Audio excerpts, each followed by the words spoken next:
Pursuit of the Truth, Bab 10. Lubang itu aneh.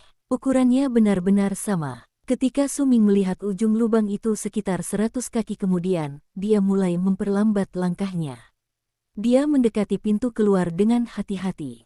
Saat melihat keluar, dia terdiam sejenak, lalu menarik napas dalam-dalam. Ini adalah gua api. Terdapat banyak sekali stalaktit yang menggantung dari langit-langit.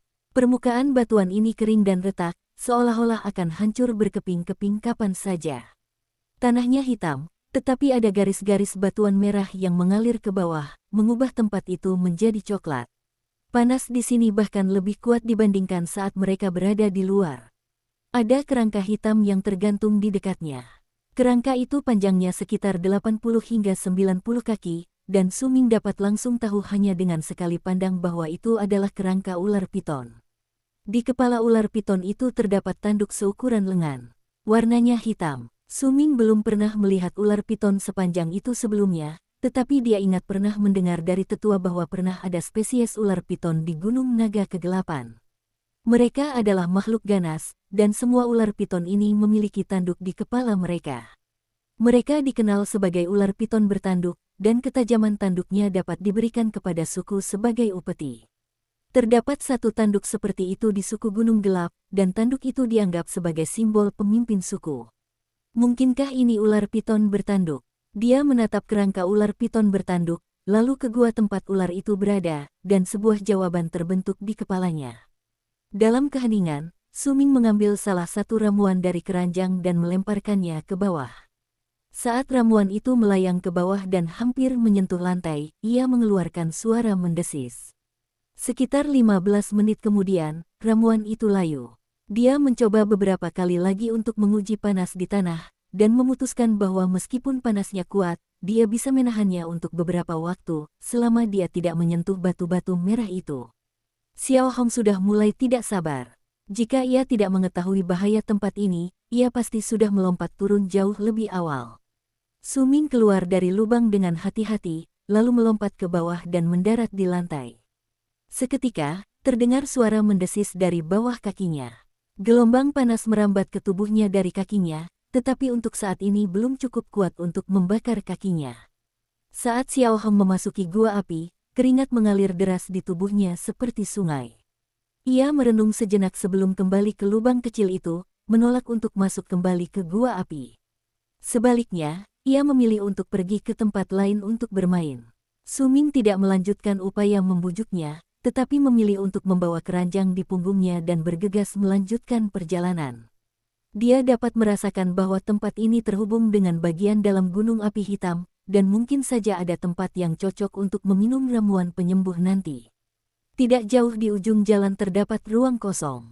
Suming tidak tahu terhubung kemana ruang itu. Ada beberapa lubang di tanah, dan panasnya bahkan lebih menyengat di sana. Suming bahkan bisa merasakan panas yang menyengat di bawah kakinya. Setelah ragu sejenak, ia hendak melangkah ke ruang kosong itu ketika merasakan gelombang panas yang kuat menyembur keluar. Suming menjerit dan segera mundur, pupil matanya membesar karena takut. Ia melihat semburan api sebesar lengan melesat keluar dari salah satu lubang, langsung menerangi gua itu. Suming menarik napas dalam-dalam dan mundur sekali lagi hingga mencapai mulut gua. Kemudian dia mengarahkan pandangannya ke depan. Sekitar setengah jam berlalu sebelum api perlahan menghilang. Tetapi tak lama kemudian, semburan api lain muncul dari lubang lain. Begitu api pertama menghilang, semburan api lain muncul lagi. Itu adalah siklus yang tak berujung. Api, Suming menatap lubang-lubang di jalan, lalu matanya perlahan berbinar karena kegembiraan. Ada api di sini, tapi api itu hanya muncul sesekali, dan sumber apinya juga tidak stabil. Setelah kegembiraan mereda, Suming sejenak mengumpulkan pikirannya, merasa sedikit kecewa. Tidak masalah, aku mungkin bisa mencapai bagian terdalam gunung melalui puncaknya, dan aku bahkan mungkin menemukan tempat yang lebih baik yang mungkin tersembunyi di sini. Jika ada bahaya, aku juga bisa pergi dengan cepat. Baiklah, ini akan menjadi tempat pertama saya melakukan ritual pemadaman. Mata Suming berbinar-binar penuh kegembiraan saat dia melihat sekeliling. Sekarang aku punya api, jadi satu-satunya yang kurang hanyalah kuali tandus, aku akan membuatnya sendiri. Suming kemudian mengarahkan pandangannya ke bebatuan yang berserakan di tanah. Batu-batu ini sudah ada di sini selama bertahun-tahun, tetapi belum berubah menjadi abu. Batu-batu ini pasti mampu menahan panas yang sangat tinggi, jadi seharusnya bisa digunakan untuk memadamkan api. Suming menggaruk kepalanya lalu mengganti ramuan di bawah kakinya sebelum melompat turun sekali lagi. Dia memilih sepotong batu yang tampak lebih cocok, lalu menyentuh permukaannya setelah ragu sejenak. Batu itu tidak terlalu panas, hanya sedikit hangat. Setelah yakin akan menggunakan batu besar itu sebagai bahan, Suming mengeluarkan spatula miliknya. Spatula itu sangat tajam dan selalu diasah sendiri oleh Suming. Sambil memegang spatula, ia mengerahkan seluruh kekuatannya dan mulai memotong batu tersebut. Itu adalah proses yang sangat membosankan, tetapi Suming sudah terbiasa. Tidak ada keraguan dalam gerakannya, tetapi saat dia sedang memotong batu, sebuah pikiran tiba-tiba terlintas di benaknya. Dia melihat tengkorak ular piton itu, dan terutama pada tanduk di tengkoraknya. Suming segera mendekat dan menatap tengkorak itu sejenak. Dia mengetuk tengkorak itu dengan ringan, dan saat dia melakukannya, terdengar suara retakan, dan seluruh kerangka itu langsung berubah menjadi abu. Hanya tanduk hitam yang tetap utuh. Aku sudah menduga, tanduk ini luar biasa. Aku hanya penasaran bagaimana ular piton itu bisa sampai ke tempat ini. Suming mengambil tanduk itu dan mengayunkannya ke dinding di sisinya. Terdengar suara retakan mengikuti gerakannya, tetapi pemandangan itu tidak mengejutkan Suming. Tapi mengapa ular bertanduk itu naik ke tempat ini? Suming tidak mengerti, tetapi dia tetap mengambil tanduknya dan pergi ke batu itu lalu mulai memotongnya. Dengan bantuan tanduk itu, setelah beberapa jam, sebuah tungku batu yang hampir mirip dengan kuali gersang dalam ingatan Suming pun tercipta. Suming bahkan membuat penutup untuk mencegah panas keluar dari dalam kuali. Mari kita coba dulu. Suming bersemangat. Dia mendorong kuali tandus ke lubang-lubang jalan dan memaksa dirinya untuk tenang sambil menunggu. Setelah beberapa jam, setelah beberapa kali semburan api akhirnya muncul dari lubang di dekat Suming. Begitu api berkobar, Suming mendorong kompor batu tepat di atas lubang yang meletus itu. Suming merasa gugup. Semuanya bergantung pada apakah kuali yang dia buat mampu menahan panasnya nanti. Tak lama kemudian, kuali itu menjadi merah dan panas terpancar dari permukaannya. Bahkan terdengar suara mendesis, dan Suming melihat permukaan kuali itu retak beberapa kali. Suming merasa jantungnya berdebar kencang, tetapi ketika tidak ada tanda-tanda batu itu runtuh, ia perlahan mulai tenang. 2 jam, hanya ada 2 jam setiap kali.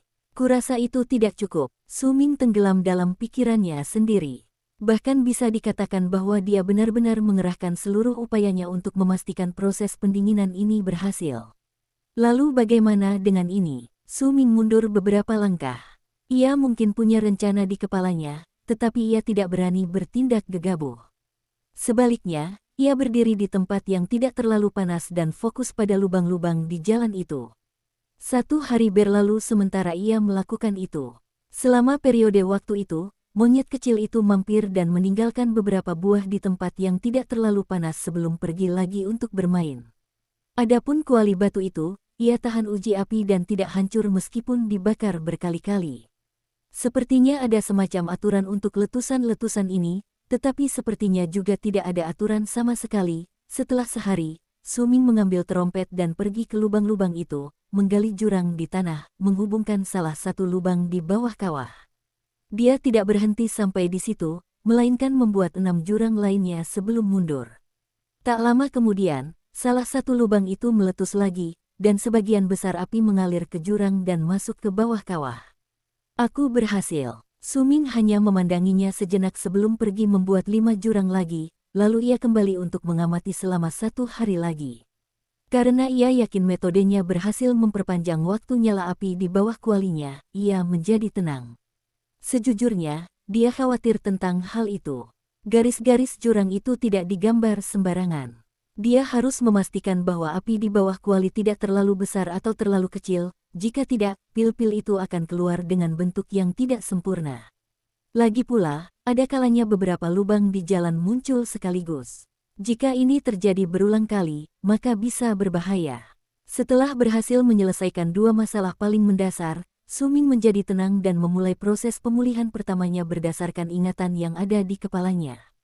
Dia menyuruh monyet kecil itu menyiapkan makanannya, dan ada kalanya Suming pergi berburu mangsa yang lebih kecil sebelum membawanya ke dalam gua untuk dipanggang. Suming juga memanfaatkan kesempatan itu untuk memberitahu tim pemburu dari sukunya sendiri tentang tetua di suku Gunung Hitam karena dia bertemu mereka secara kebetulan saat sedang berburu. Waktu berlalu, dan suara-suara frustrasi terdengar dari tempat yang ia klaim sebagai miliknya untuk tujuan meredakan amarahnya. Setengah bulan telah berlalu, mata Suming telah memerah saat itu. Selama setengah bulan yang ia habiskan, untuk semua upaya yang ia lakukan dalam memurnikan ramuan yang dimilikinya, tidak sekalipun ia berhasil. Dia sekarang berada di tingkat pertama dalam ranah pemadatan darah, dan dia bahkan telah memunculkan 4 pembuluh darah. Seandainya dia bisa memunculkan 2 lagi, maka dia akan mencapai tingkat kedua dalam ranah pemadatan darah. Setelah mencapai level kedua, Suming akan dapat menggunakan jurus berserker pertama yang diwarisinya dari patung Dewa Berserker. Ini adalah mimpi bagi Suming, dan juga alasan mengapa dia tidak menyerah dalam upaya menciptakan pil obat tersebut.